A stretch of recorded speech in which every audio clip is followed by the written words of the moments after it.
Hello বন্ধুরা, আমি রাখি। আমার নতুন ইউটিউব চ্যানেল রাখি লাইফস্টাইলে তোমাদের সকলকে জানাই স্বাগতম ও অনেক অনেক ভালোবাসা।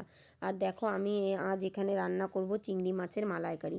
আর চিংড়ি মাছগুলোকে ভালো করে আগে তেলের পর ভেজে নিলাম। আর চিংড়ি মাছগুলো ভাজা হয়ে গেলে সেই তেলে গোটা গরম মশলা ফোড়নে দিয়ে, আর যে মশলাটা করে রেখেছিলাম আদা জিরে লঙ্কা পেঁয়াজ রসুন জিরে সমস্ত মশলা দিয়ে হলুদ লবণ দিয়ে ভালো করে এখানটা আমি কষে নেব যতক্ষণ মশলা থেকে তেলটা না ছেড়ে যায়।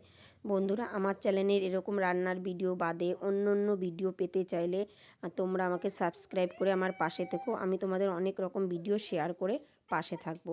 দেখো, এখানে আমার মশলাটাও কষানো হয়ে গেছে। মশলাটা কষা হয়ে গেলে আমি যে চিংড়ি মাছগুলোকে ভেজে রেখেছিলাম, এখানে সেই চিংড়ি মাছগুলোকে এবার দিয়ে আর একটু ভালো করে কষে নেব। ভালো করে কষা হয়ে গেলে আমি এখানে যে আমুল দুধটা এখানে অ্যাড করব। তোমরা চাইলে নারকেল দুধ অ্যাড করতে পারো, যেহেতু আমার নারকেল ছিল না তাই আমি এখানে আমুল দুধ অ্যাড করছি। আমুল দুধ দিয়ে তৈরি করে দেখো বন্ধুরা, খেতে কিন্তু খুব সুন্দর লাগবে।